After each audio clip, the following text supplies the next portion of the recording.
Hello guys, my name is Anna and I'm a Ukrainian, and I vlog daily from my country Ukraine since the start of this awful war with Russia.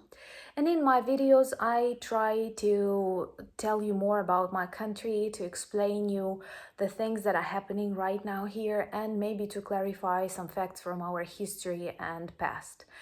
I have recently recorded a video about Russian women, and I have decided it will be honest to record a video about Russian men. The majority of my observations are subjective, and of course you understand I cannot be politically correct at the time when thousands of Russian men, which are soldiers, kill Ukrainian citizens, loot and rape and do what they are not supposed to do on the territory of free and independent country. But there are some stereotypes, and I was not the author of these stereotypes that exist about Russian men. And from my personal observations, because there are some Russians living in Ukraine, there are some friends or acquaintances that were among the colleagues of my parents, and we have one Russian living in the building next to mine, and yes, he drinks a lot. So I think alcohol drinking and the culture of drinking is a problem for Russian society, and even during the times of Soviet occupation, we had this negative influence on the Ukrainian culture, which is not that much focused on drinking.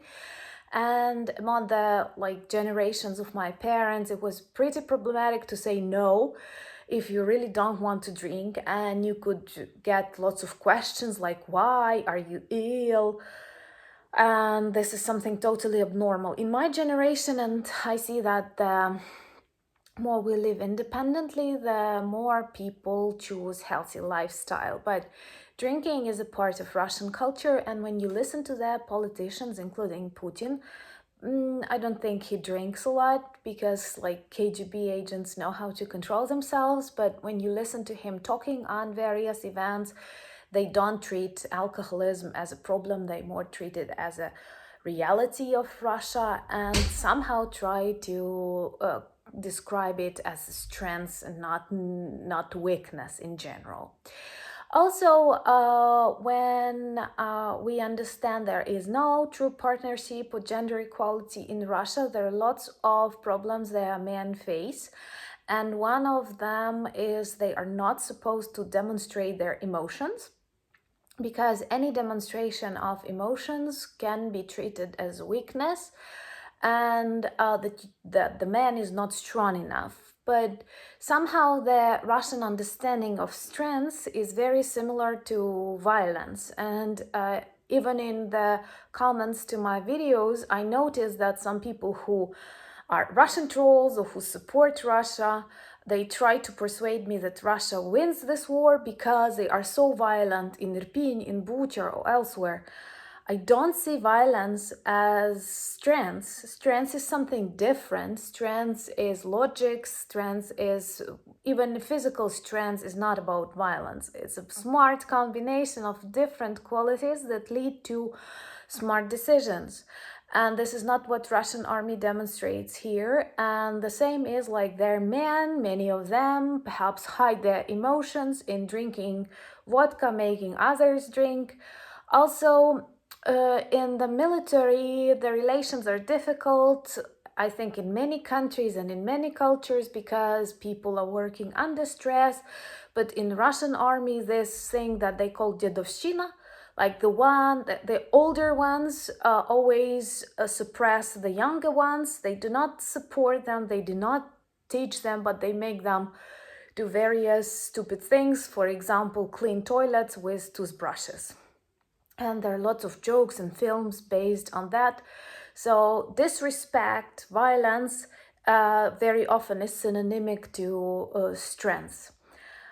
Also, from what I have noticed, many Russian men do not work because they want a super duper job, and when they don't get something interesting, they wait. And lots of Russian women work instead.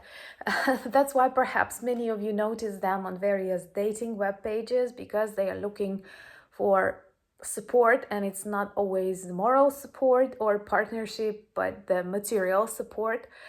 And well, like, it is a very puzzling situation when, from one point of view, a man is treated as the head of the family, but then he does not work and he drowns his emotions in drinking, and at the same time he wants to tell his wife that he is the boss in the family.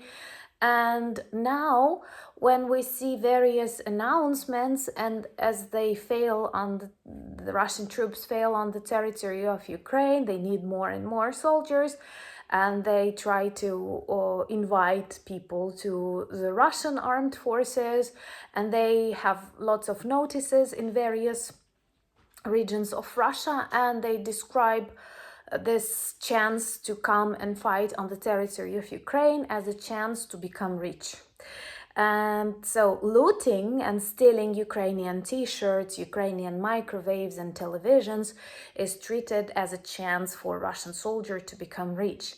And once again, in those telephone conversations that they fix and we can listen to, there are wives and mothers who believe that after their men will come back, they will live a better life. Also, from what I see, the majority of soldiers who fight and die on the territory of Ukraine come from very poor Russian regions and from very poor families, and that is why they don't have lots of attention.